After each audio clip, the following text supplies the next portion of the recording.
भगवान हो या ना हो इससे मुझे कोई फर्क नहीं पड़ता। ये तो इंश्योरेंस वालों ने कहा कि भगवान ने तुम्हारी दुकान गिराई है या भगवान की वजह से मेरी दुकान गिरी, तो मैंने कहा ठीक है, भगवान मुझे उसके पैसे दे दे, केस खत्म। लेकिन भगवान तुम्हारी दुकान क्यों गिराएंगे?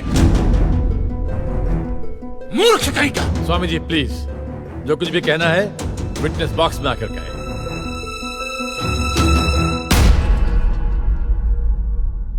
एतस्य पातिकीं क्षम्यताम्, एतस्य पातिकीं क्षम्यताम्। ईश्वर इसके पापों को क्षमा करे। भगवान तुम्हारी दुकान क्यों गिराएंगे? मैं भी तो वही कह रहा हूं, भगवान मेरी दुकान क्यों गिराएंगे? उनको तो बहुत और भी इंपॉर्टेंट काम होते होंगे। तो आप ये इंश्योरेंस वालों से कह के मेरे पैसे दिला दीजिए, बात खत्म हो जाती है। इंश्योरेंस कंपनी भी आपके पैसे क्यों दे? इंश्योरेंस के टर्म्स एंड कंडीशंस पर आपकी साइन है। Exhibit number 1 sir. बस तो मिलोड फिर मुझे भगवान को ही पकड़ना पड़ेगा। तो फिर बुलाइए वो राम जी, शिव जी, गणपति, जिससे भी आपकी पट्टी कीजिए, हड़गुम्बा तांडव बिंडो करके उधर। मूर्ख! मोक्ष की प्राप्ति होती है तभी भगवान मिलते हैं। तेरे जैसे तुच्छ मनुष्य के लिए भगवान धरती पर नहीं आएंगे। होंगे तो आएंगे ना महाराज। अरे क्या इतना लाखों का टर्नओवर है आपको और थोड़ा ही सेटलमेंट करना, कर दीजिए, मैं तो कैश डिस्काउंट भी दूंगा। सच। I object my lord. भगवान की सेवा कार्य को धंधा कह रहे मिस्टर कांजी, बिजनेस? हाँ, ये बिजनेस ही है मिलोड, बिल्कुल बिजनेस है ये। किसी भी धर्म स्थल पे जाइए तो सबसे पहले पार्किंग का पैसा दो, फिर वो छोटी लाइन, स्पेशल लाइन में खड़े रहने का पैसा, फिर फूल, चद्दर, कैंडल खरीदने का पैसा, और दान पेटी बिल्कुल मूर्ति के सामने ही रखते, जैसे सर झुका पैसा डालना पड़ता है। और ये लोग तो भगवान के प्रसाद के लड्डू का भी पैसा लेते हैं मिलोड।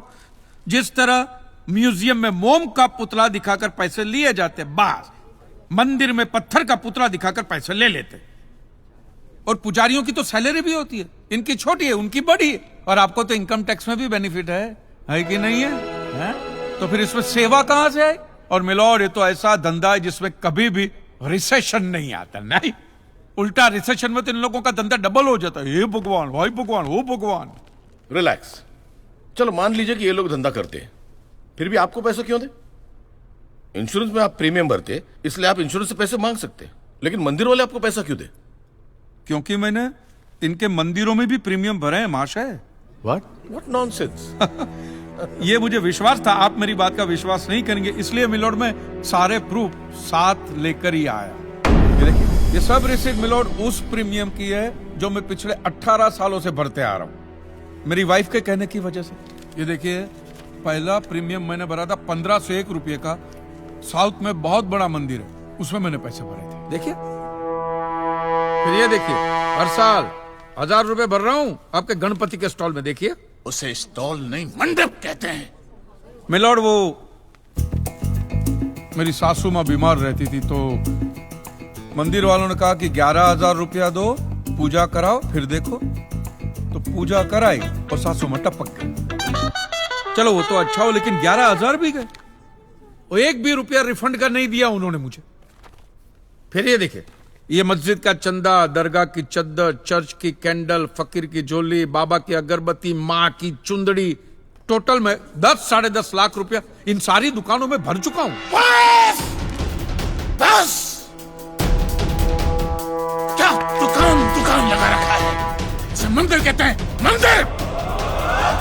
और मंदिर में लोग अपने परिवार की शांति और समृद्धि के लिए अपनी इच्छा से पैसा देते हैं। तो मैंने भी मेरे परिवार की शांति और समृद्धि के लिए ही पैसे भरे थे महाराज, कोई गन्ना चूसने के लिए इन्वेस्ट नहीं किए थे। लेकिन आपके भगवान ने मेरी शांति उखाड़ के फेंक दी, क्योंकि भूकंप तो मिलोड सिर्फ भगवान ही ला सकते, इंसान के बस की तो बात है ही नहीं। तो मुझे बताइए, मेरा हक नहीं बनता भगवान से पैसे वसूलने का? मिस्टर कांत जी, आपका झगड़ा भगवान से है ना, तो डायरेक्ट भगवान से पैसे मांग लीजिए ना, मंदिरों के पास क्यों मांग रहे?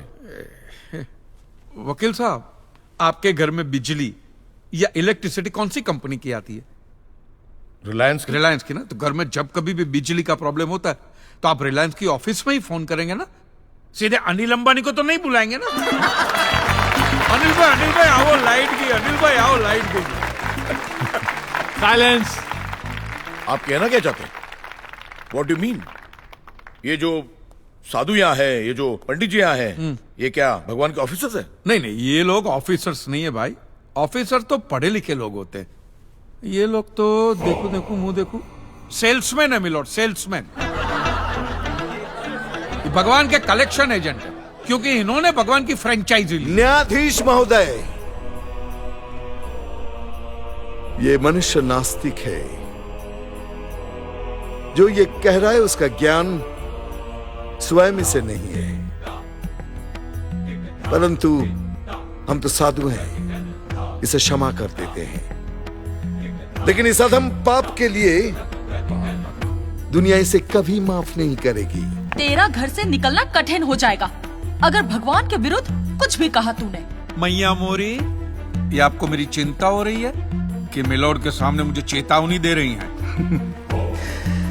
हमें जीव मात्र की चिंता है। तो फटाफट पैसे निकालिए, बात खत्म कीजिए फिर। My Lord, this is enough. ये डोनेशन रिसीट्स है, जनरल सबमिशन। भगवान और मेरे क्लाइंट के बीच कोई एजेंसी एग्रीमेंट नहीं है। कांजी बेतु की बात कर रहे हैं। इतनी छोटी सी बात के लिए भगवान पर केस नहीं हो सकता।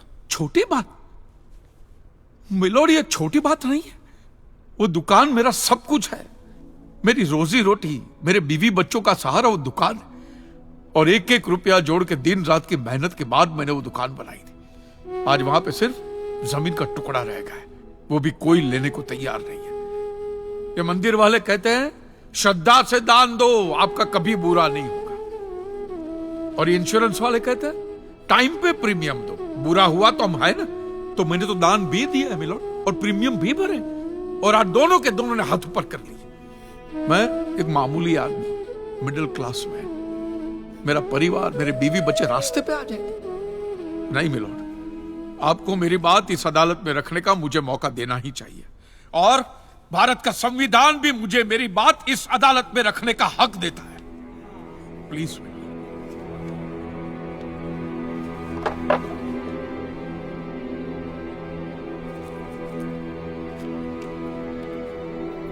एक मिडिल क्लास बिजनेसमैन के लिए 1 करोड़ रुपए बहुत बड़ी रकम होती है, और खास तौर से सवाल जब उसके सर्वाइवल का हो। इसलिए यह अदालत कांजीलाल जी के मुकदमे को एक्सेप्ट करती है।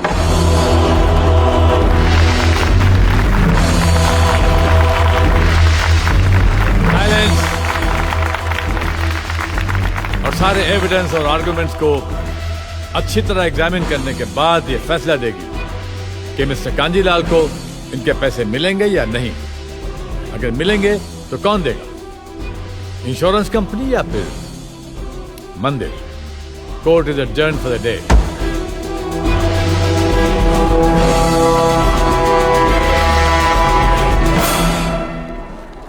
रुकिए रुकिए महाराज, अब आप लोगों को जितनी पूजा करनी हो, आरती करनी हो, जितना घंटा हिलाना हो, सब हिला लीजिए। आपके भगवान ने मेरे अकेले की दुकान गिराई है ना, तो अब मैंने अकेले ने उसकी सारी दुकानों